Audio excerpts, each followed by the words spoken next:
د مؤمن عجیبه حالت ته نبی علیہ الصلوۃ والسلام فرمایي. نو دنیا د خوشحالۍ او مصیبتونو خو یوازې په مؤمن نه په هر چا باندې راځي کنه، کو ګناهګار دی، کو نیکوکار دی، کو مسلمان دی، کو کافر دی، نو ښې ورځې هم په ژوند کې راځي او بدې ورځې هم په ژوند کې په هر انسان باندې راځي. خو مؤمن دپاره دا ښې ورځې هم خیر دی او بدې ورځې هم خیر دی په خلاف د کافر باندې. مؤمن د پاره خیر ورځ هم خیر دی چې کله د شکر ادا کوي، بدې ورځ هم د لپاره خیر دی چې کله صبر کوي، الله پرې د ګناهونه معاف کوي. د مؤمن ډیر عجیبه حالت دی. الله تبارک وتعالی دومره مهربانه دی چې دته په هر ټیم کې الله نیکی ورکوي. یو حدیث مبارک کې راځي نبی علیہ الصلوۃ والسلام فرمایي وی مؤمن ته کو چرته څه تکلیف راځي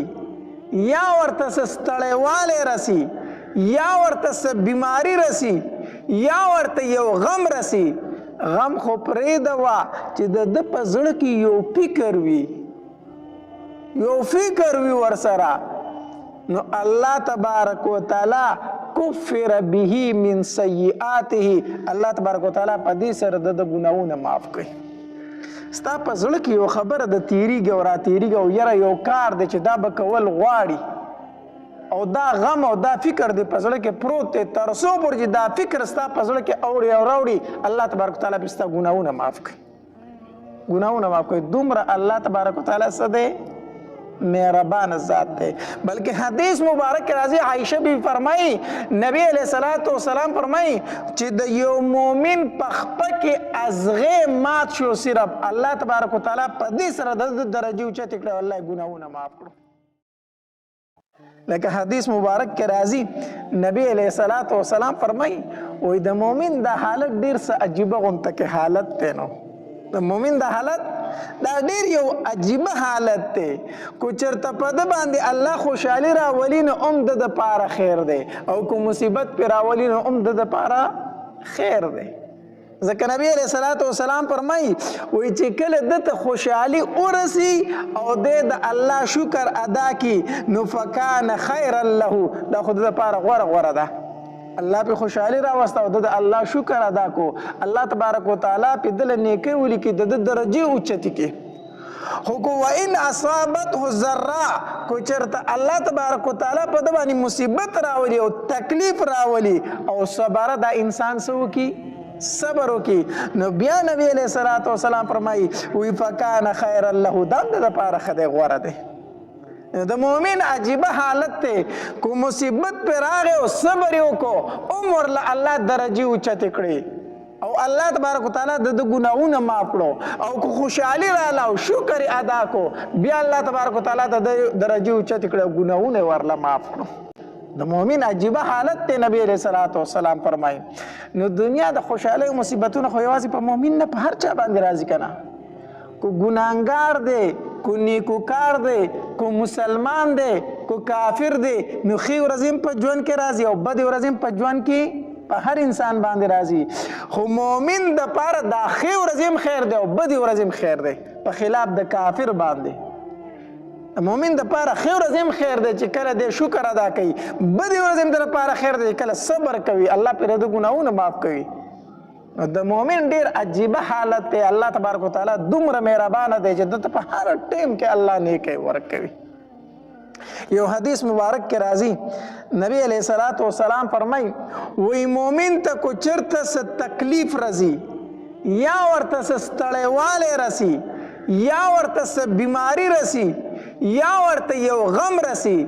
غم خو پرېږده وا چې د ده په زړه کې یو فکر وي، یو فکر وي ورسره، نو الله تبارک وتعالی کفر به من سیئاته، الله تبارک وتعالی په دې سره د ګناهونه معاف کوي. ستا په زړه کې یو خبره د تیریږي او را تیریږي او یره یو کار دی چې دا به کول غواړي او دا غم او دا فکر دی په زړه کې پروت دی، تر څو پورې چې دا فکر ستا په زړه کې اوړي او راوړي الله تبارک وتعالی به ستا ګناهونه معاف کوي، ګناهونه معاف کوي. دومره الله تبارک وتعالی څه دی؟ مهربان ذات دی. بلکې حدیث مبارک کې راځي عایشه بی فرمایي نبی علیہ الصلوۃ والسلام فرمایي چې د یو مؤمن په خپه کې ازغې مات شو صرف الله تبارک وتعالی په دې سره د درجې اوچتې کړې الله ګناهونه معاف کړو. چې کله د صبر وکړو په دغې تکلیف باندې څه وکړو صبر وکړو نو مومن باندې الله تبارک وتعالی ډیر زیات مهربان دی د دې مومن بخنې ته الله تبارک وتعالی بانی ګوري څه ورته ګوري بانی ګوري لکه حدیث مبارک کې راځي وایي میدان محشر به وي او د قیامت ورځ به وي یو انسان به راوستلی شي د هغه اعمال به تللی کېږي خو چې د هغه عملنامه کولو شي که نه نو دغه په عملنامه کې به اړو چرته نیکي وي نه دا عملنامه به د ګناهونو ډکوي د ګناهونو ډکوي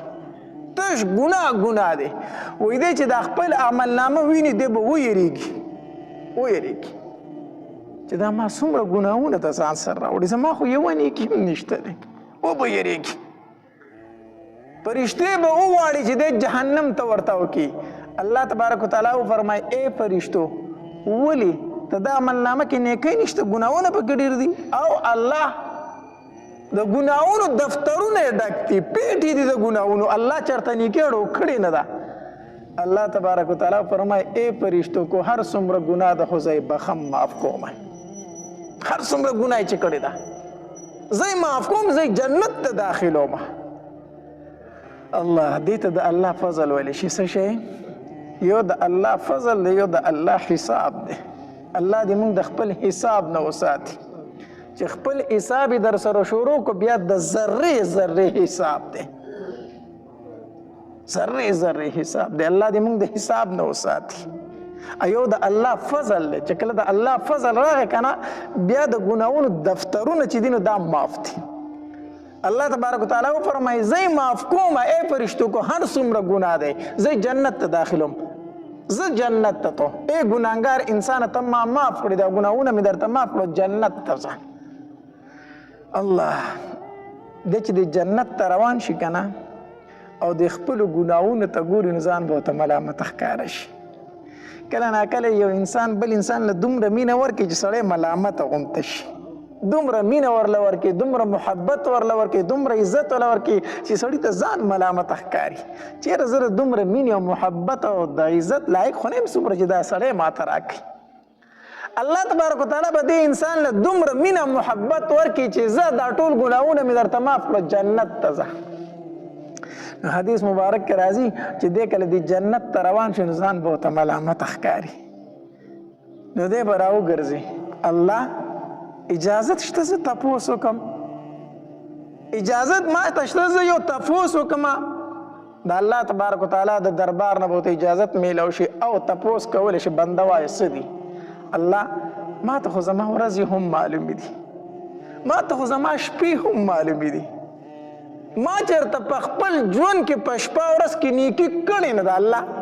زما خو ټول ژوند په ګناهونو کې تیر شوی دی ته نن څنګه ما معاف کوې او ما جنت ته لیږي دا کومه خبره ده چې په هغې خبره باندې ته زما مغفرت کوې او ما ته وایي زه جنت ته الله تبارک وتعالی به ورته وفرمایي ای بنده یو ځل شپه وه او ته د خپلې کلي په کوڅه کې روان وې ستا کلی کم محله کم علاقه چې ده توره تیاره وه شپه وه او ته د کلي په کوڅه کې روان وې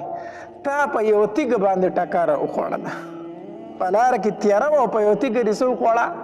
ټکره وخوړله نو چې تا ټکره وخوړله نو ته راوګرځېدې او هغه تیږه دې روچته کړه او دومره تکلیف دې وکړو چې هغه دې واغسته او سیټ ته دې له لارې نه ورتاوه کړه نو دغه ټایم کې چې تا دا تیږه ورتاوله ستا په دې زړه کې څه توره تیاره وه شپه وه دغه تیږه چې تا د لارې نه روچته کړه دغه ګټه چې تا د لارې نه روچته کړه سیټ ته دې ورتاوله بنده ستا په زړه کې څه دی به ووایي الله په زړه کې مې هېڅ نه و توره تیاره وه هېڅ چا نه لیدم خوشی ځای و خو په زړه کې مې دا خبره وه چې زموږ په دې کلي کې خو بوډاګان هم دي زموږ په دې کلي کې خو بیماران هم دي ماشومان هم دي زنانه هم دي نو د شپې چې په دې لاره تېرېږي په دې تیږه به ټکره ووایي نو نقصان به ورته ورسي نو ما هغه ګټه راواغسته سیټ ته مې ورته وکړه چې د الله بندګانو ته پې تکلیف نه رسي الله تبارک وتعالی به تو فرمای اے بنده تا د شپې په توره تیاره کې زما د بندګانو دومره غم کو دومره پې خفه کېدې نن زه د قیامت په تور تمونو کې په تا خفه شوم او ستا مغفرت مې وکړو صرف د لارې نه په ګټه لرکولو باندې چې په زړه کې او په نیت کې دا و چې په دې باندې د الله یو بل بنده ته تکلیف ونه رسي بل مسلمان ته په تکلیف ونه رسي صرف په زړه کې دا خبره وه په دغه یو خبره باندې د هغه څه نصیب شوه مغفرت نصیب شو الله یو خو دا دی چې ګوره اعمالو کې اخلاص شرط دی څه شرط دی اخلاص شرط د احد د غرم نه سره سپین دي خرج کړو خو چې اخلاص پکې نه او د الله په دربار کې مقبول نه دي قبول شوی د الله په دربار کې یو کجوره دی ورکړه خو چې اخلاص پکې او د الله په دربار کې دا څه ده قبول ده اخلاص شرط دی د په توره تیاره کې شپه وسوک خوونه او دا ګټه د لرکوله دا تیږې لرکوله خو په زړه کې اخلاص موجود و که نه نو په اعمالو کې لازمي څه شی دی اخلاص دویم دا چې د الله په بندګانو باندې کم انسان خفه شو الله په هغه څومره خفه کېږي څومره رحم پې کوي څومره مهربانه دی پې الله دې زمونږ په حال باندې رحم وکړي مونږ چېرته د یو مسلمان خیر لټولی دی مونږ خو چې ګورو چېرې دی به څنګه په تکلیف کې کېږي دی به څنګه په مصیبت کې کېږي دته به تکلیف څنګه رسی دته به مصیبت څنګه رسی یاد اوساته ټوله ورځ منځونه کوي د شپې په تهجد باندې ولاړي تلاوتونه کوي حجونه کوي عمرې کوي خو که دا زړه دې صفا نه و په دې زړه کې د بل مسلمان ته خیرې و دلته بغض و دلته کینه وه چې دا پلانکې به زه څنګه خرابومه دا ټول اعمال دې بېکاره دي ګورئ دا د الله په دربار کې قبول نه دي الله په خپلو بندګانو دومره خفه کېږي الله نو موږ ځان ته مسلمانان وایو د اسلام نوم یادونکي یو ځان ته د نبی علیه صلات وسلام امتیان وایو او خپل عمل ته وګورو نو ګاونډي رانه څومره په تکلیف کې دی بل مسلمان رانه څومره په تکلیف کې دی مونږ د هغه پیغمبر نوم اغستونکي الله علی رضی الله تعالی فرمایي مسند احمد کې دا روایت موجود دی وایي د فتح مکی په موقع باندې چې کله مونږ مکی مکرمې ته داخلېدلو اول رانه نبی علیه الصلاة والسلام روانه د ټول لومبی نبی علیه الصلاة والسلام خو مونږ چې مکی مکرمې ته داخلېدو نو په لاره کې یوه سپی واو خپل بچي پې لګیا و هغې نه پی رودل د سپی خپلو بچو له پی ورکول وی څنګه چې مونږ هغې ځای ته ورسېدو نبی علیه صلات وسلام په ځای ودرېدو او اواز یې وکړو خبردار کافره ګورې مخکې رانه شئ ودرېږئ په لاره کې یوه سپی ده چې بچو ته پی ورکوي ګورې ودرېږئ په ځای باندې الله او نبی علیه السلام صحابه کرامو ته وفرمایي لار بدل کئ ځکه تاسو په اسونو باندې را روان یئ نو دا سپی چې اسونه ویني وبه یېرېږي نو بچو ته به پی ورکول بند کړي لاړه به شي د بچو نه لاره بدل کئ لاره په بلې لار ته ځئ په دې لاره مه راځئ او حدیث مبارک کې راځي نبی علیه السلام دوه صحابه کرام دغې سپی ته ودرول وی تر هغې پورې تاسو دې ته ودرېږئ چوکیداري کوئ تر څو چې دې خپلو بچو ته پی نه دي پوره کړي چې ګوره یو ملګری په دې لار باندې را نشي تاسو ودرېږئ صحابه کرام ته به بل لار اړوئ موږ د هغې پیغمبر نوم اغستونکي یو چې هغه په ځناورو باندې دومره مهربانه په ځناورو باندې الله مونږه تاسو به لیدلي په سړکونو کې که نه په ګاډي باندې یو تن سپی وي اکثر داسې ظالمان مې پې لیدلي دي چې هغه قصدان پې دا سپی وي په ګاډو باندې داسې ظالمان مې لیدلي دي نو چې په ګاډي باندې ووي نو په سړک کې مړ پروتي او نور ګاډي پې د پاسه ځي راځي دومره هم څوک نه چې هغه د خپې نه ونیسي سیټ ته یې راوکاږي تاسو به لیدلي که نه سپي چې په سړک کې مړ پراته وي څوک یې سیټ ته کوي ګاډي پې د پاسه خیجې زیا راځي دومره په چا کې رحم نشته چې د خپې نه ونیسي او سیټ ټایر وکاږي چې دا خو زیروح سیز دی دا خو سا واله سیز دی الله نو نبی علیہ الصلوۃ والسلام په زناورو باندې دومره ترس کړی دی یو روایت کې راځي نبی علیہ الصلوۃ والسلام سره یو زنانه و په قافله کې په اوښه باندې ناسته وه هغې اوښې ته خیرې وکړې خیرې نبی علیہ الصلوۃ والسلام وفرمایل دا زنانه به زموږ سره په دې قافله کې نه ځي دا به نه ځي دې اوښې ته خیرې وکړې دا لعنتي ښځه ده دا به زموږ سره په دې قافله کې نه ځي دومره نبی علیہ السلام په هغې زناور باندې خفه شو چې دې اوښې ته خیرې وکړې دا په دې قافله کې نه ځي دا د نبی علیہ السلام تعلیمات دي مونږ ته چې د زناورو سره دومره رحم کوئ په زناورو باندې دومره ترس کوئ مونږ د یو بل وینو ته تږي ناست د یو بل مصیبت دا به وایو چې یاره زه به څنګه د پلانکي ته مصیبت رسوم څومره غم به رسوم او چې کله خبر شوم چې په پلانکي باندې تکلیف راغلی په زړه کې بیا څومره خوشحالېږي او بیا هم دا وده څه شي کوو د مسلمانۍ کوو تسبیح اړو جومات ته راځو منځونه کوو نو به هر حال د الله په مخلوق باندې څه کول پکار دي رحم کول پکار دي کو هغه انسان دی او کو هغه زناور دی امام غزالی رحمه الله چې وفات شو نو چا په خوف کې ولیدو وی غزالی الله تبارک وتعالی خو بستا ډیر لوی استقبال کړی ځکه تا خو د الله د دین ډیر لوی خدمت کړی دی الله خو بستا ډیر لوی استقبال کړی امام غزالی رحم الله ورته وفرمایل وی او الله تبارک وتعالی را باندې فضل وکړو په خپل فضل سره وبخلم فضل را باندې وکړو او د جنت نعمتونه راته را نصیب کړو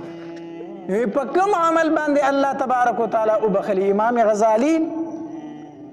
نو ایمان د الله تبارک وتعالی نه پوښتنه وکړه چې الله تاسو په کوم عمل باندې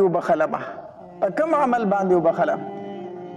نو الله تبارک وتعالی راته داسې عمل یاد کو چې هغه زما په ګمان کې هم نو چې دا نیکی ده په هغه عمل باندې الله زما مغفرت کړی دی چې زما په ګمان کې هم نو چې دا ما څه کړی ده نیکی کړی ده امام غزالی رحم الله لیکي وی یو ځل می کتاب لیکو کتاب نو کلم می په دوات کې پوری کو داسې می روچت کو مخکې اوس خدا پینونه دي سیارې پکې مخکې به اوس زموږ د یادو خبر د کلمونه او دواتونه به نوې کلم می په دوات کې پوری کو د هغې په دې سر پورې دا صحیح و ما پې خط لیکو خو چې داسې می روچت کو نو ډایرک ورله مچ راغی د هغې کلم په څوکه باندې مې مچ کېناستو هغه سیاهي و نه هغه سکل شروع کړو نو ډېر سخت د ګرمۍ موسم و نو ما دا کلم داسې لږ ونیو ما ویل چې دی به تږی شوی مه که چې دا صحیح تې وڅکي خیر ده کو صحیح تې وچه شوه چې بیا به یې پکې دوات کې پورې کړمه نو هغه کلم مې داسې نیولی او حتی تر دې پورې چې هغه مچ هغه صحیح وڅکله والوتو وایي چې هغه والوته هسې زما دې زړه کې یو خوشحالي غونته راغله چې زه په مچ خو مې اوبه وڅکولې که ده بیا مې هغه کلم په دوات کې پورې کړو خط لیکل مې شروع کړو وی په ورځې د قیامت مې د الله نه پوښتنه وکړه چې الله تا زما په کوم عمل باندې مغفرت نصیب کو وی الله تبارک وتعالی راته دا عمل یاد کو چې ای امام غزالی یو ورځ دې خط لیکو په کلم په څوکه د سیاهي راغستې وه هغې له یو مچ راغی او د هغې نه اوبه څکلې تا ورته صبر وکړو تر دې پورې چې هغه موړ شو تا زما په یو کمزوري مخلوق رحم کړو نن ما په تا رحم وکړو مغفرت مې دې وکړو نن ما په تا رحم وکړو ستا مې څه وکړو مغفرت وکړو امام غزالی رحم الله فرمایي په هغې ټیم هم زما په زړه کې دا نه و چې دا چېرته زه غټه نیکي کوم خو ما وایي چې بس مچ دی او سیاله راغی پرېږده و چې وڅکي زه به بیا کلم دی پورې بیا کوم په سایه کې نو دومره الله مهربانه ذات دی او دومره الله تبارک وتعالی په خپل مخلوق باندې څه کېږي خفه کېږي دومره الله په خپل مخلوق باندې خفه کېږي به هر حال د الله په مخلوق باندې رحم کول په یو بل باندې رحم کول د یو بل سره ښکلی ژوند تېرول د خوشحالۍ ژوند تېرول یو بل ته مینه محبت ورکول د یو بل ته پیغورونه یو بل ته تکلیف ورکول دا هېڅ ژوند نه دی زموږ حالت خو دا رسېدلی دی که نه چې که په کور کې په یو ورور باندې تکلیف راشي نو هغه د بل ورور نه پټوي ځکه یې پټوي که نه وایي سبا راته دی دا په نوڼۍ باندې ږدي زه کو ترې کرس پیسې اخلم نو سبا یې راته په چم باندې دا خبره دی ګرځوي حتی در دې پورې چې ښځه خپلې خبرې د پلار کور خبرې خاوند ته نشي کولی ځکه که هغه ورته وکړي که نه نو سبا یې ورته د خاوند وي که نه ما درته نه وي چې ستا د پلار کورنۍ چې دا هېڅ خلک نه دی ما خو درته مخکې نه دا خبره کړې چې دا هېڅ خلک نه دی سبا ورته د هغې خبرې نه پیغور جوړوي دا نه دی چې د هغې په درد کې د هغې سره شریک شي نو په ګاونډ کې که د یو تن ډېر سخت ضرورت وي خو بل ته نه وایي بل کلي ته پسې ځي او هلته چاته وي یاره ما لږې پیسې راکړه خو په ګاونډ کې نه غواړي ولې ځکه که ده نه پیسې غواړي نو اول به د ښځې سره مشوره کوي او بیا به د لسو دوستانو سره مشوره کوي او بیا به ګیر چاپېر وي چې هلکه پلانکي رانه پیسې غوښتې نو وایي څلی د ده نه غواړم خو چاته بل کلي کې به د چا نه وغواړم بل کلي کې به د چا نه وغواړم نو به هر حال د خپل د یو بل د تکلیفونو نه خوند اخیستل د یو بل سپکاوی کول دا د مسلمان شان نه دی دا د مسلمانۍ خلاف ته دا د انسانیت هم خلاف ته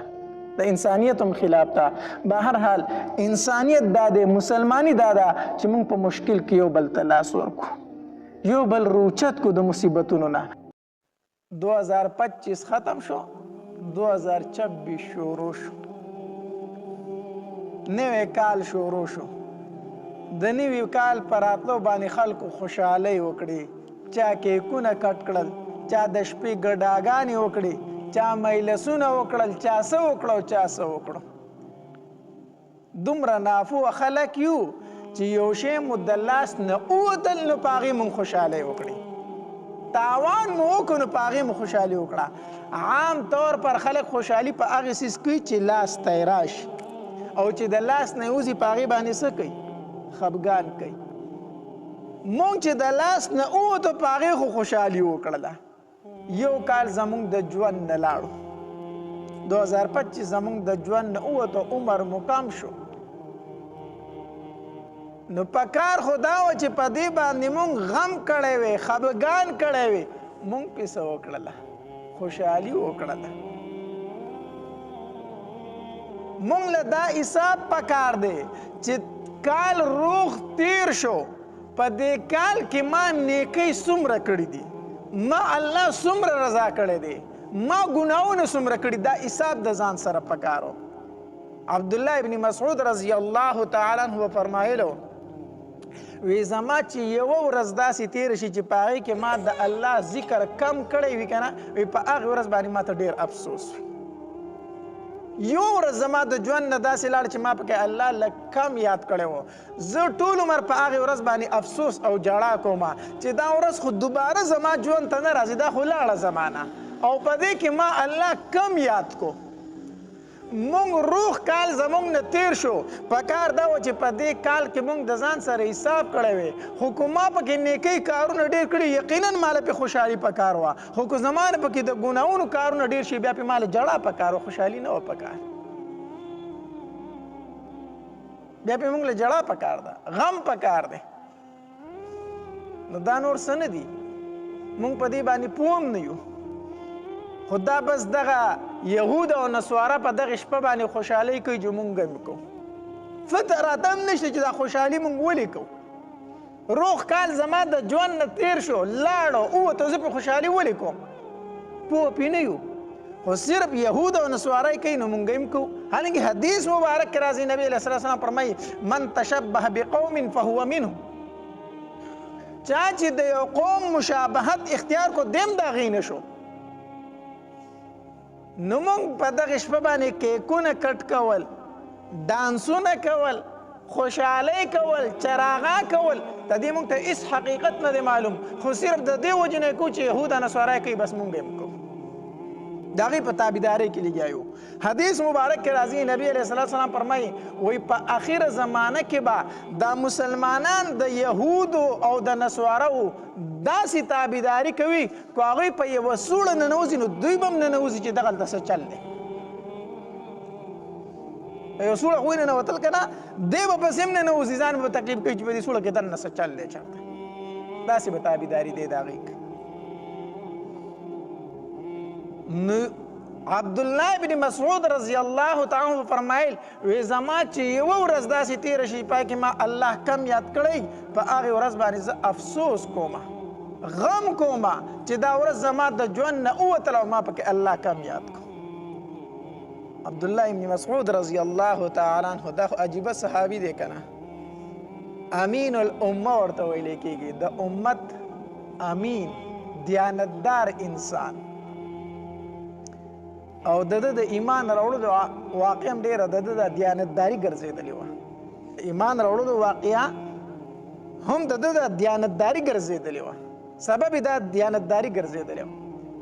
نبی علیه الصلاة وسلام او ابوبکر رضی الله تعالی عنه دواړه وو داسې په لاره باندې روان وو، د ګډې بیزې سره ولې. ابوبکر رضی الله تعالی عنه ته وفرمایل ای لکه مونږ د دې ګډو بیزو نه لږ پی راکړه چې اوس کو وږي شوي یو. او د عربو عادت هم دا چې ګډې بیزې به چا سره ولې چا به ترې وغوښته نو ورکول به یې ځکه میلمستیا د هغې مشهوره وه. ویې لکه دې ګډو بیزو نه مونږ لږ پی راکړه وږي شوي یو. عبدالله ابن مسعود ورته وویل زه تاسو له نشم درکولی. ابوبکر رضی الله عنه فرمایل ولې نشي راکولی، مونږ له ولې نه راکوې؟ ویې ځکه دا ګډې بیزې زما نه دي، نو دا زما نه دي، د دې دا پی چې دي دا د بل چا دي، نو د هغې د اجازت نه بغیر زه څنګه تاسو ته پی درکړم؟ زه دا نشم کولی چې مالک مې خبر نه او زه د هغه د بیزې نه پی واخلم او تاسو له یې درکړم. نبی علیه السلام ته دا خبره ډېره زیاته خوښه شوله چې دا هلک خو ډېر زیات امانتدار هلک دی. وی ټیک ده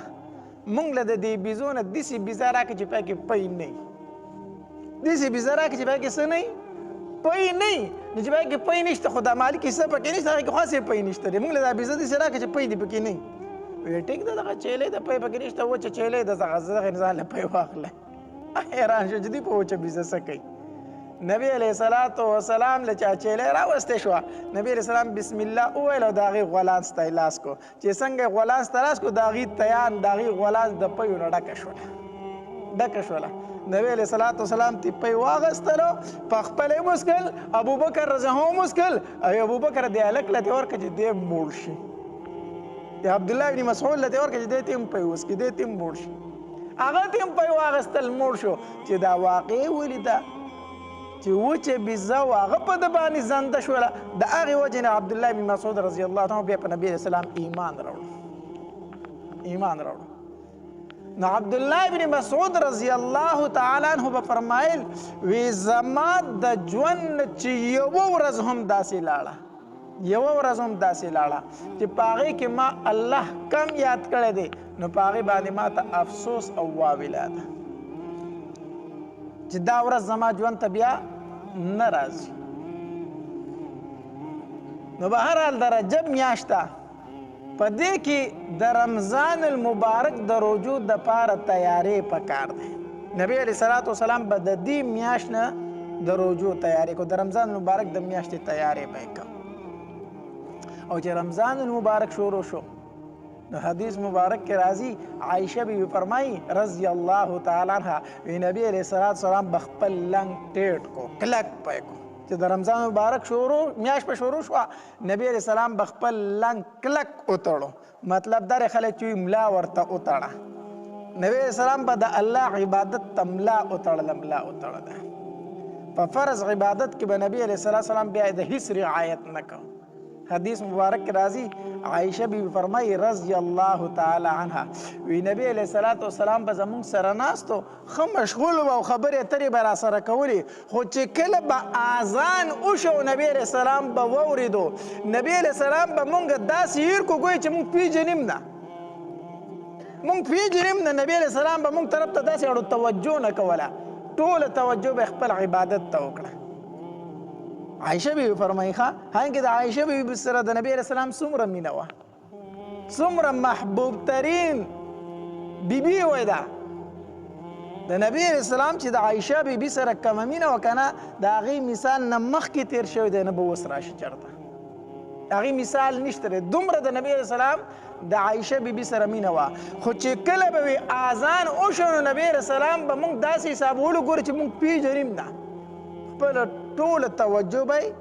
عبادت ته کړه. ها په نفلي عباداتو کې به بیا نبی علیه السلام د خپل اهل و عیال رعایت کو، فرضي کې به بالکل نه کو خو نفلي عباداتو کې به نبي علیه السلام بیا د کور والو لږ لږ رعایت کو لکه حدیث مبارک کې راځي عایشه بیبي فرمایي وایي زمونږ کوټې وړې وړې وي وړې وړې کوټې وي نبي علیه السلام به تهجد له پاسېدو تهجد به یې کول د شپې نو چې کله سجده به یې لګوله نه هلته به زما خپې وي زه به ملاسته ومه نو د نبی علیه السلام د سجدې په ځای باندې به زما خپې وي نو چې کله نبی علیه السلام به سجدې له راته نو ما ته به اشاره وکړله نو ما به خپلې خپې راټولې کړې نو چې نبی علیه السلام به سجده وکړه او پاسې بیا مو ما خپلې خپې وغځولې نو نبی علیه السلام به تهجد کول او زه به ملاسته ومه خو نبی علیه السلام راته داندې ویلې چې عایشه پاسه تم تهجد وکړه که نه تم پاسه تهجد وکړه که نه ما ته یې دا نه دي ویلي په نفلي عباداتو کې به بیا د خپل اهل و عیال رعایت کو خو په فرضي عباداتو کې به بالکل نه کو وی چې کله اذان وشو بیا به موږ بالکل ایر کړو بیا به د مونځ تیاری کوو نو موږ لم پکار دي چې د رجب میاشت را شروع ده چې د دې نه اوس موږ د رمضان المبارک تیاری شروع کو او دا دعا ډیره غواړو چې اللهم بارک لنا فی رجب و شعبان وبلغنا رمضان دا دعا زیاته په دې میاشت کې وایو او په دې میاشت کې ځان د ګناهونو نه ساتو الله تبارک وتعالی رضا کو موږ ټول کال 2026 کال تیر شو 2025 کال زمونږ تیر شو په دې ټول کال باندې موږ د ځان سره حساب وکړو چې یاره ما پکې نیکۍ څومره کړي دي ما پکې د خیر ښېګړې کارونه څومره کړي دي ما پکې ګناهونه څومره کړي دي کو چېرته زمونږ د خیر ښېګړې کارونه او د نیکو کارونه د ګناهونو نه زیات وو نو ووایه شکر الحمدلله خو کو چېرته نیکۍ کمې وي او ګناهونه زمونږ زیات وو نو بیا د هغې توبه وباسه او په راروان کال کې دا قص وکړه چې الله په تیر کال کې مې ته خفه کړی خو په دې کال کې به تا نه خفه کړو دا قص وکړه او توبه وباسه او د زړه د اخلاصه توبه وباسه او دا مه وایه چې ما روغ کال ګناهونه وکړو نو دا به څه کېږي دا به څه کېږي توبه وباسه الله تبارک وتعالی ډېر زیات معاف کوونکی دی خو پکار ده چې موږ د ځان سره حساب وکړو حدیث مبارک کې راځي نبی علیه الصلاة والسلام فرمایي وحاسبوا قبل ان تحاسبوا وحاسبوا قبل ان تحاسبوا حساب د ځان سره وکړه مخکې د دې نه چې ستا سره څه وشي حساب کتاب وکړی شي نن د ځان سره حساب وکړه که نه روغ کال پرېږده ماسخوتن سملاستې دا بړستن او کمبل دې په مخ باندې راواچوه توره تیاره شوه ووایه وایي دا قبر دی زما نه سوال جواب پوښتلی کېږي ما نه تپوس کېږي زه الله ته ولاړ یم الله رانه تپوس کوي زه جواب ورکوم خو که نن دې جواب ورکولی شو نو ووایه زه به سبا جواب ورکم خو که نن در سره جواب نه و نو سبا هم جواب نشي ورکولی وحاسبوا قبل ان تحاسبوا حساب وکړه د ځان سره مخکې د دې نه چې تا سره څه وکړی شي حساب وکړی شي نن ووایه وایه زه د الله په دربار کې ولاړ یم او الله را سره حساب کتاب کوي او که جواب دې ورکولی شو خو وایه زه کامیاب یم جواب ورکولی شم که نن دې نشو ورکولی سبا هم نشو ورکولی جواب که نه نو د تیر شوي کال په تېرېدو باندې خوشحالۍ نه خفګان پکار دی الله د ژوند نه مې حصه لاړه الله ته مې پکې راضي نه کړي الله پر روان کال کې به زه دا قص کوم چې تا به راضي کوم د نن نه توبه وباسه ځکه نبي علیه الصلاة والسلام فرمایي التائب من الذنب کمن لا ذنب له نبي علیه الصلاة والسلام فرمایي توبه ایستونکی د ګناه نه داسې دی ګویي چې د اډو چېرته ګناه کړی نه دی د چېرته اډو ګناه کړې نه ده الله تبارک وتعالی چاله پیغور نه ورکوي الله چاله پیغورو نه ورکوي دا بندګان پیغورونه ورکوي ښه چې د انسان سره د بد وکړو او ښه سم بد دې ورسره وکړو او په آخر کې دې ورته وي یاره ما معاف که نو هغه به درته وي چې څه دې راسره کوله خو دې وکړو اوس وایي چې ما معاف که الله تبارک وتعالی دا نه فرمایي ښه حتی در دې پورې چې د زنکدن سلګۍ شروع شوي لا نه دي او د هغې نه دې مخکې وي چې الله ما معاف که الله فرمایي معاف مې کړې سال امرۍ ته نه دی را رسېدلی او د هغې نه دې مخکې توبه ویستم الله تبارک وتعالی دې معاف کوي اوس تر سره هم موکه ده توبه وباسه د الله تبارک وتعالی په دربار کې او الله تبارک وتعالی ته ما معاف که الله به دې معاف کړي ځکه چې سبا بیا په الله تبارک وتعالی ته به جاړو فریاد به کوو چې الله ماله غونته لږ ټایم راکړه چې زه ته رضا کړم. بیا ټایم میلاویږي؟ بیا ټایم نه میلاویږي، ځکه چې هغه کور د حساب دی، هغه کور د عمل نه دی. نن کور د عمل دی او کور د حسابو. نبی علیہ السلام فرمایل کنا وی انتم فی دار العمل ولا حسابا وغدا فی دار الحساب ولا عملا. نن په کور د عمل کې حساب کتاب در سره نشته، کو ښه کوي او کو بد کوي څوک در نه تپوس نه کوي. وغدا فی دار الحساب، سبا به په کور د حساب کې ولاړې ولا عمل، بیا عمل نشته دی،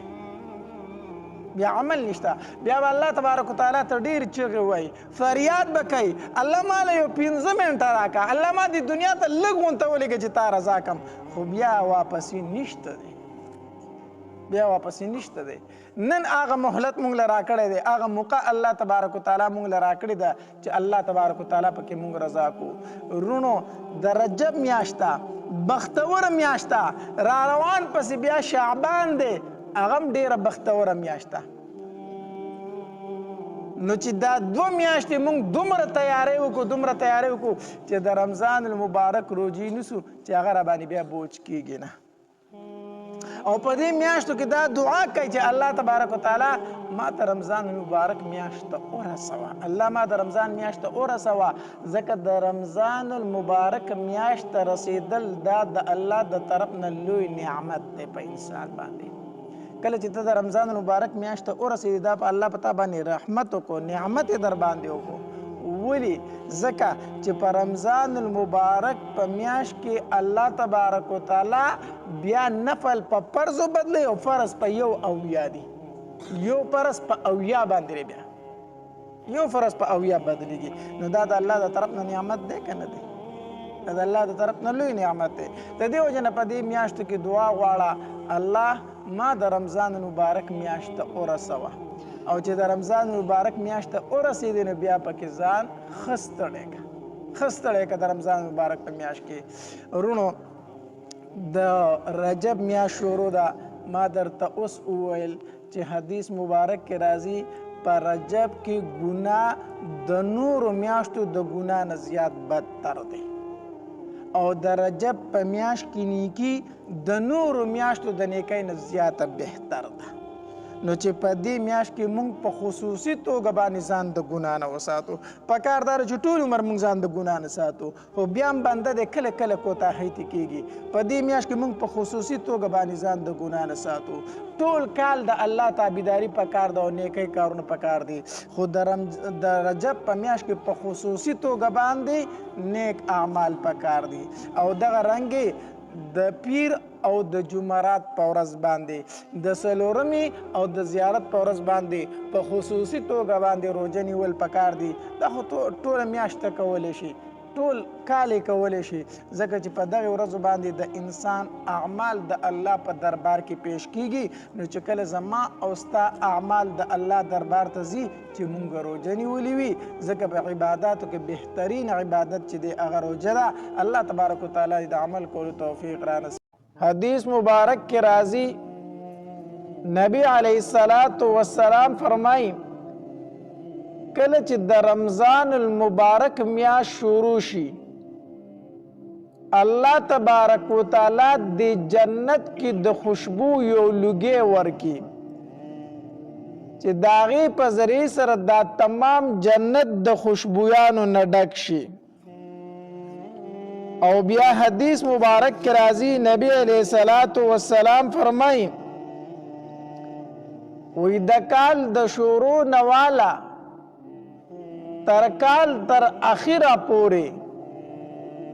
جنت خیسته کېږي د رمضان المبارک ته میاشت دپاره. بیا حدیث مبارک کې راځي نبی علیہ السلام فرمایي وی کله چې د رمضان المبارک اول شپه شي نو په جنت کې یو هوا اوچلیږي او هغې هوا ته موسیره ویلی کېږي. د دغې هوا په ذریعې سره د جنت د ونو دا پاڼې او د جنت د بنګلو چې کمې دروازې دي او هغې ته چې کم زنځیران پراته دي د جنت دا دروازې او دا زنځیران اوړه کیږي. تدین داس یو ښکلی اواز، زړه راښکونکی اواز، یو مزیدار اواز پیدا شي چې اورېدونکي چېرته په ژوند کې داسې ښایسته اواز نه وي اورېدلی. ډېر یو ښایسته اواز د دې نه پیدا شي. نو دا اواز چې کله د جنت دا حورې واوري نو دوی د خپلو بالاخانو نه رابار شي او بار ودرېږي او اوازونه شروع کړي. وی داسې څوک شته دی د الله تبارک وتعالی په دربار کې چې زمونږ سره نکاح وکړي او زمونږ سره کویدن وکړي او الله یې زمونږ سره جوړه برابر کړي. داسې څوک شته دی چې مونږ سره نکاح وکړي. بیا دغه خورې د جنت چې کوم داروغه دی د هغه نوم رضوان دی. دا خورې د رضوان ته وایي ای رضوانه دا څنګه شپه ده؟ نن خو په دې جنت کې ډېر عجیبه خوشبویي ده. نن خو په دې جنت کې ډېره یو عجیبه قسمه هوا وچلیدله. د جنت دا ونې او د جنت د بنګلو دا دروازې خو نن یو ډېر ښایسته اواز کوي. رضوان دا څنګه شپه ده؟ نو د جنت چې کوم داروغه دی رضوان هغه ورته جواب ورکړي وی دا د رمضان المبارک اوله شپه ده. دا د رمضان المبارک د میاشتې اوله شپه شروع شوه او بیا الله تبارک وتعالی د جنت چې کوم داروغه دی رضوان هغه ته وی ای رضوانه افتح ابواب الجنان دنن د جنت دروازې کولو کا. او الله تبارک وتعالی د جهنم چې کوم داروغه دی د جهنم په دروازو چې کوم څوکیدار ولاړ دی د هغه نوم مالک دی. الله تبارک وتعالی مالک ته وفرمایي ای مالکه اغلق ابواب الجحیم نن د جهنم دروازې بند کا. رضوان ته د جنت دروازې کولو کا، مالک ته نن د جهنم دروازې بند کا. او بیا حدیث مبارک کې راځي نبی علیہ الصلوۃ والسلام فرمائی اللہ تبارک و تعالی جبریل علیہ السلام ته فرمائی اے جبریلا تلاړ شخکت ازمکی ته کوشا او څومره چې غټ شیطانان دي د هغې په دې سټونو کې زنځیران ور واچوه وی تړه او دریاب ته ور ووله چې د نبي علیه الصلاة وسلام د امت روجې چرته خرابې نه کړي. دا غټ غټ شیطانان وتړاو دریاب ته ووله. یا حدیث مبارک کې راځي نبی علیه الصلاة وسلام فرمایي الله تبارک و تعالی یو आवाज کون کی ته فرمایي چې ته زما د طرف نه دا درې आवाजونه وکا. اول आवाज دای اے د الله نه څوک سوال کون کې شته چې الله تبارک و تعالی سوال قبول کړي.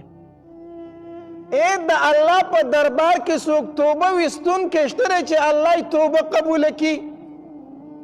اے د الله نه څوک مغفرت غوښتون کې شته چې الله مغفرت نصیب کړي او الله ورته بخښنه وکړي.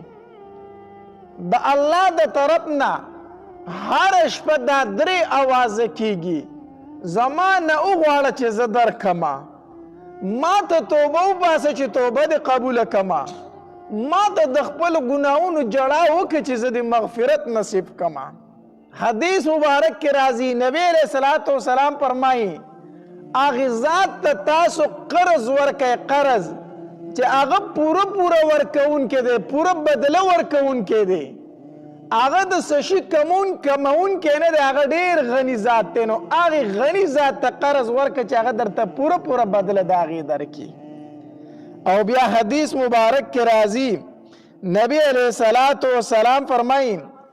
د رمضان المبارک په میاشت کې د روژه ماتي په ټیم کې الله تبارک و تعالی لس لکه د اور د جهنم نه داسې کسان ازادوي چې په هغې باندې اور د جهنم واجب شوی وي. او بیا حدیث مبارک کې راځي نبی علیه الصلاة والسلام فرمایي وایي کله چې د رمضان المبارک اخیری شپه شي اخیری شپه الله تبارک وتعالی په دغه شپه کې دومره کسان د اور د جهنم نه آزاد کی څومره چې په دې تمام رمضان المبارک کې آزاد کړي وو. نو د رمضان المبارک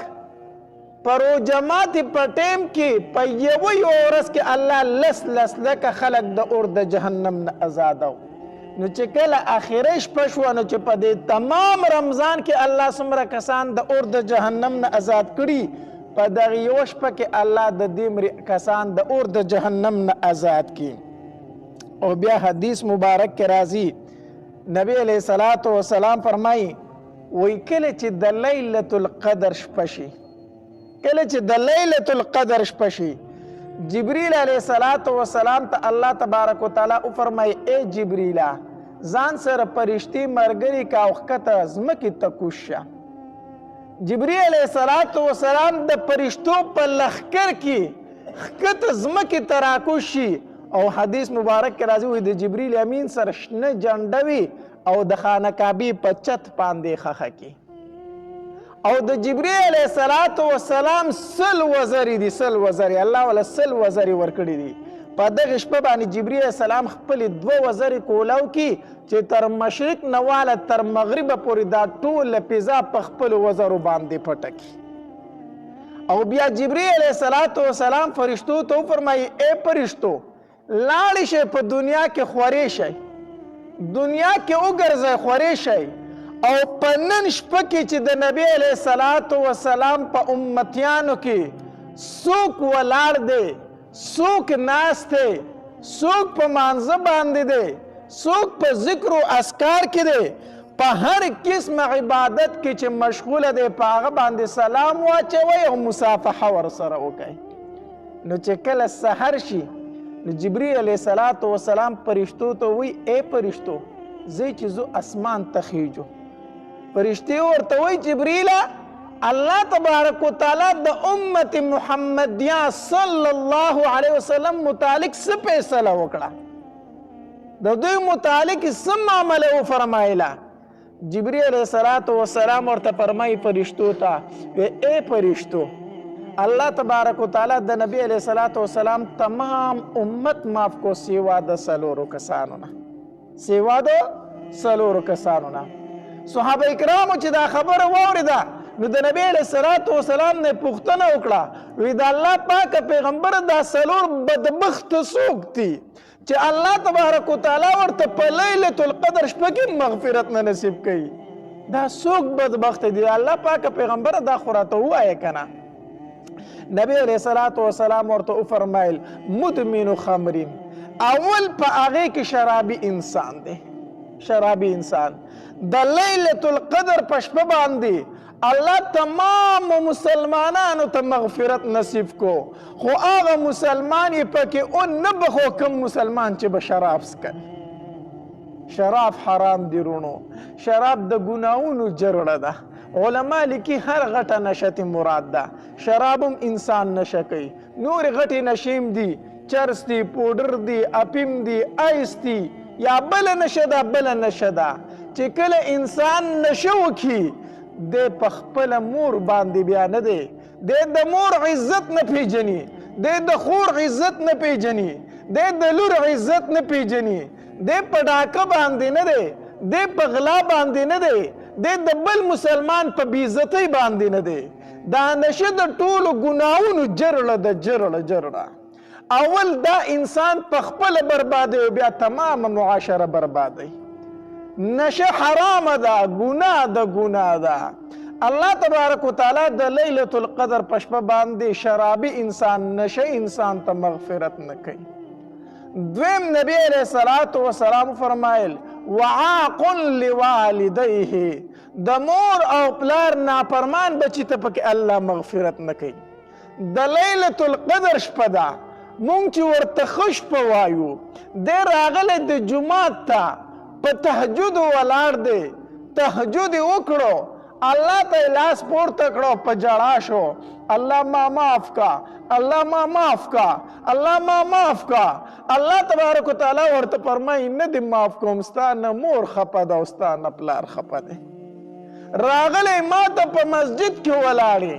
ما ته چغې وایي ما رضا کول غواړي خو په کور کې د سپینګیرې پلار خفه پرېښی دی په کور کې د بوډۍ مور خفه پرېښې ده تر څو چې د هغه نه دي رضا کړي زه نه رضا کېږم حدیث مبارک کې راځي نبی علیہ الصلوۃ والسلام فرمایي رضا الرب فی رضا الوالد وسخط الرب فی سخط الوالد نبی علیہ الصلوۃ والسلام فرمایي د رب رضا د پلار پر رضا کې د رب خفګان د پلار په خفګان کې پلار رضا رب رضا پلار خپا رب خپا لنډه خبره ده نو د لیلۃ القدر په شپه باندې دویم الله تبارک وتعالی د مور او پلار نافرمان بچی ته مغفرت نه کوي کو دې راغلی دی په اعتکاف کې ناسته دی په چیله کې دی دی په سیروزه کې دی دی په کال کې دی د پټکې والی دی په منبر باندې ناسته تسبیح په لاس کې نیولي دي سپینې کپړې اچولي دي خو ښکلي سنت مطابق ګیرې پرېښې ده خو چې مور ته نه خفه ده او پلار ته نه خفه دی جنت پې حرام دی جنت ته نشي تللی دا هیڅ شی ورته پیدا نشي ورکولی نو دویم نبی علیہ الصلوۃ والسلام فرمایي وعاق لوالدیه د مور او پلار نافرمان بچی دریم نبی علیہ الصلوۃ والسلام وفرمایل قاطع رحم خپلولي کټ کوونکی انسان خپلولي کټ کوونکی انسان چا چې خپلولي پرې کړې ده د لیلۃ القدر شپه ده الله ته ولاړ دی په عبادت باندې الله ته جاړي بخښنې غواړي الله تبارک وتعالی ورته فرمایي نه دې معاف کوم تا د خپلو خپلوانو سره خپلولي کټ کړې ده ستا د ورور سره خبرې نشته دی ستا د تره سره خبرې نشته دی ستا د تره د زوی سره خبرې نشته دی ستا د ماما سره خبرې نشته دی ستا د ماما د زوی سره خبرې نشته دی کور کې زنانه دي خواښې د انګور سره خبرې نه کوي انګور د خواښې سره خبرې نه کوي یور د یور سره خبرې نه کوي خپلولی یې کټ کړي دي د لیلۃ القدر شپه به در باندې تېره شي خو الله به دې بخښنه نصیب نه کړي د حدیث مبارک کې راځي نبی علیہ الصلوۃ والسلام فرمایي د تمام مسلمانانو نیک اعمال په هفته کې 2 ورځو کې خیږي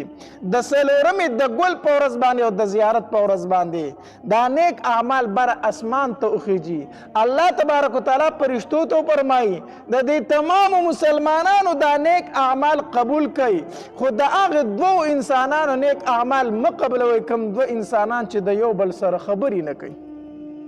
کو د یو بل سره خبرې شروع کړي خو زه به ورله دا نیکۍ قبولې کړمه دوی ته صبر وکړئ او که د یو بل سره خبرې شروع نه کړي زه دا نیکۍ نه قبلومه نو حدیث مبارک راځي نبی علیہ السلام فرمایي دریم قاطع رحم خپلولي کټ کوونکی او څلورم نبی علیہ السلام فرمایي مشاحن کینهګر انسان د کم انسان په زړه کې چې بل مسلمان ته خیرې دی د کم انسان په زړه کې بل مسلمان ته ګونډی دی د بل مسلمان په تکلیف خوشحالیږي د بل مسلمان په تاوان خوشحالیږي د بل مسلمان په بېعزتۍ خوشحالیږي یاد دې وساتي د لیلۃ القدر شپه به در باندې تېره شي خو الله دې ګورې مغفرت نه کوي الله دې مغفرت نه کوي چې کله په زړه کې بل مسلمان ته خیرې ساتي نو حدیث مبارک کې راځي نبی علیہ الصلوۃ والسلام فرمایي د لیلۃ القدر په شپه باندې دغه څلورو انسانانو ته الله مغفرت نه کوي او بیا حدیث مبارک کې راځي وی فاذا كانت لیلۃ الفطر کله چې د ورکوټي اختر شپه شي نو حدیث مبارک کې راځي نبی علیہ الصلوۃ والسلام فرمایي سمیت تلک اللیلۃ لیلۃ الجائزه د ورکوټي اختر شپې ته په اسمان کې د لیلۃ الجائزه نوم ورکړی شوی دی په اسمان کې فرشتي د شپې ته لیلۃ الجائزه وایي د بدلې شپه د بدلې شپه په دغه شپه باندې الله تبارک وتعالی ټولو روژهدارو ته بدلې ورکوي ای رونو تاسو ته واما د اختر شپه د بدلې شپه ده دا د الله د رضا کولو شپه ده دا د عبادت شپه ده په دغه شپه باندې الله تبارک وتعالی تاسو مه خفه کوئ ډېر خلک داسې دی ټول رمضان المبارک روجې ونیوي، د شپې تراویح وکړي، خو چې د اختر شپه شوه دی دغه شپه په ډول سرنا کې تېره کړي، دی په ګانو بجانو کې تېره کړي، دی په مستۍ کې تېره کړي. و ظالمه دا خو د بدلې شپه وه، تاله به الله د دې تمامې روجې بدلې په دې شپه درکولي، تا خو د هغې مالک سره د هغې بدلې په ټایم کې جګړه وکړه، تا خو د رب سره د هغې بدلې په ټایم کې جګړه وکړه، نو دا خو تا ته بدله میلاوېده او رب دې خفه کو. نو حدیث مبارک کې راځي دې ته لیلة الجائزه په اسمان کې ویلی شي، د بدلې شپه. او حدیث مبارک کې راځي وایي چا چې د اختر شپه د الله په عبادت کې رون کړه، ته د زړه به په هغې ورځ باندې نه مري، په کومه ورځ به چې ټول زړونه مړغېچن وي، د میدان محشر به وي، د قیامت ورځ وي، ټول زړونه به په هیبت کې وي او د یاري نه به ډک وي. خو چا چې د اختر شپه د الله په عبادت کې رون کړې ده دی به بېغمه وي په دغې ورځ باندې انشاءالله. نو حدیث مبارک کې راځي نبی اسلام فرمایي کله چې د ورکوټي اختر شپه شي دې ته په اسمان کې لیلة الجائزه ویلی شي، او کله چې د ورکوټي اختر سحر شي نو حدیث مبارک کې راځي الله تبارک وتعالی فرشتو ته وفرمایي ای فرشتو تاسو ښکته دنیا ته کوزی شئ او د کلو د ښارونو په کوڅو کې د کوڅو په سرونو کې ودرېږئ. نو دا فرشتې ښکته راکوزی شي او د کلي او د ښارونو چې څومره کوڅې دي د دې په دې سرونو کې ودرېږي، او دوی یو اواز کوي، اواز دا فرشتې، او دا اواز د انسانانو او د پیریانو نه علاوه نور ټول مخلوقات اوري، خو صرف انسانان نه اوري او پیریان نه اوري. دا فرشتې څه وایي؟ دی وی یا امت محمد صلی الله علیه وسلم، اے د نبی علیہ الصلوۃ والسلام امتا اخرجوا الى رب کریم، د هغې رب کریم دربار طرف ته وځئ چې هغه ډېر ورکوونکی دی، یعطي الجزیله، هغه ډېر ورکوونکی دی. د هغې کریم رب دربار په طرف باندې وځئ چې هغه ډېر ورکوونکی دی، ویعفو عن العظیم، او د غټ نه غټ ګناه معاف کوونکی دی، د غټ نه غټ ګناه معاف کوونکی دی. او بیا چې کله دا خلک بیا چې کله دا خلکو عیدګاه ته وځي، عیدګاه ته، نو الله تبارک وتعالی د فرشتو نه تپوس کوي، الله تبارک وتعالی د فرشتو نه تپوس کوي. فرشتو ته فرمایي الله تبارک وتعالی وی ما جزاء الاجیر اذا عمل عمله، ای فرشتو کله چې یو سړی مزدوري وکړي نو د هغه بدله څه ده؟ یو سړی مزدوري وکړه د هغه بدله څه ده؟ فرشتي ورته وایي الهنا و سیدنا، ای زمونږ ربا، ای زمونږ سرداره، د هغه بدله دا ده چې هغه ته مزدوري پوره پوره ورکړی شي. الله کم سړی چې مزدوري وکړه بدله د هغه دا ده چې هغه ته مزدوري پوره پوره ورکړی شي. الله تبارک وتعالی فرمایي وی ای فرشتو فانی اشهدکم یا ملائکتی،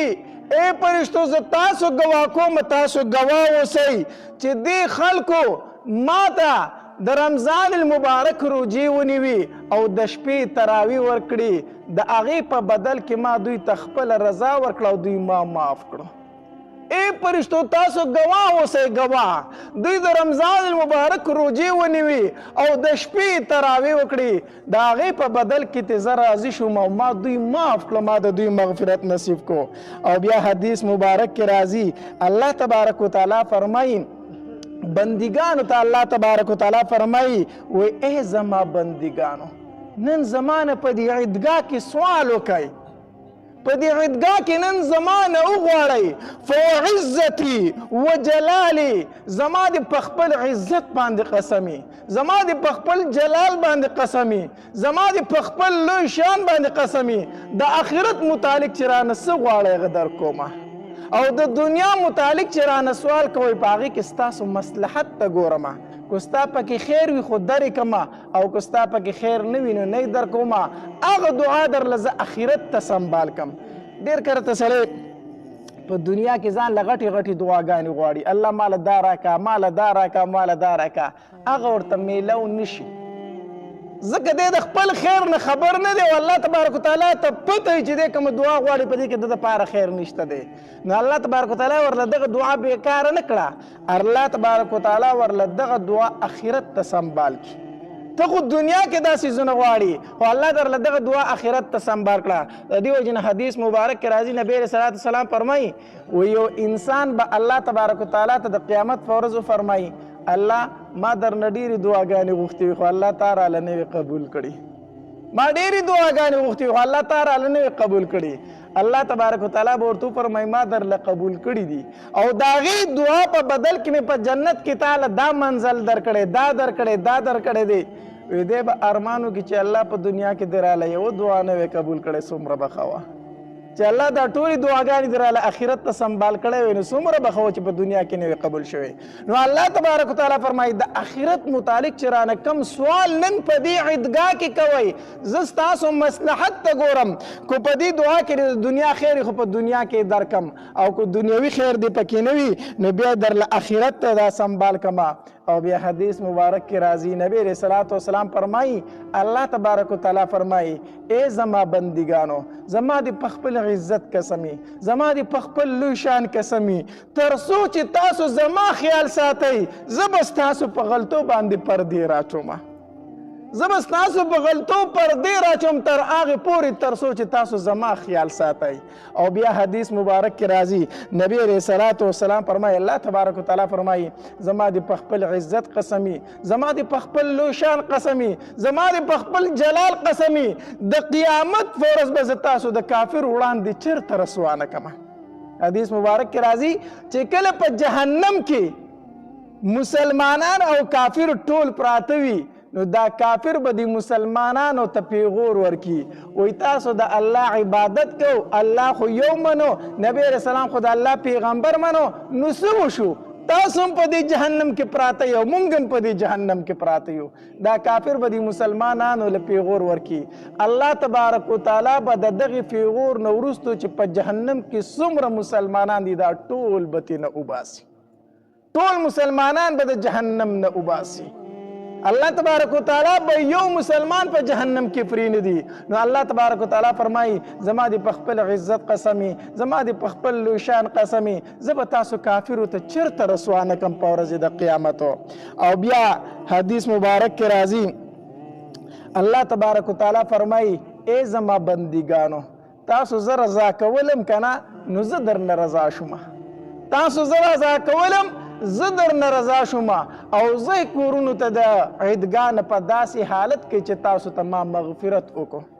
د عیدګاه نه په داسې حالت کې کورونو ته لاړ شئ چې تاسو ما وبخلی. نو حدیث مبارک کې راځي وایي کله چې فرشتې د ورکوټي اختر په ورځ باندې د نبی علیه صلات وسلام د امت دا ثوابونه ویني که نه نو دا فرشتې یو بل له زیري ورکوي او ډېرې خوشحاله شي چې الله تبارک وتعالی نن امت محمدیه صلی الله علیه وسلم معاف کو. الله تبارک وتعالی دې پکې زمونږ د ګناهګارو دا نومونه هم شامل کړي په دغې ورځ باندې او الله دې پکې زمونږ مغفرت هم نصیب کړي. به هر حال لږې ورځې دي چې دا درنه ګورې ډېرې په عبادت کی تیر شي په غفلت کی تیر نه تیر نشي. الله دې د عمل کولو توفیق را نصیب کړي. واخر دعوانا ان الحمد لله رب العالمین. داسې ښایسته بیانات اورېدلو لپاره زموږ یوټیوب چینل واجد اسلامیک سټوډیو سبسکرایب کړئ. په دې به تاسو ته انشاءالله العزیز ښایسته واقعګانې او بیانات میلاویږي او د غنټې د نشان سره کلک کړئ چې تاسو ته آینده نوې ویډیوګانې مخې ته راځي او د خپلو ملګرو سره لازم د ثواب په نیت باندې شریک کړئ. والسلام ډېره مننه.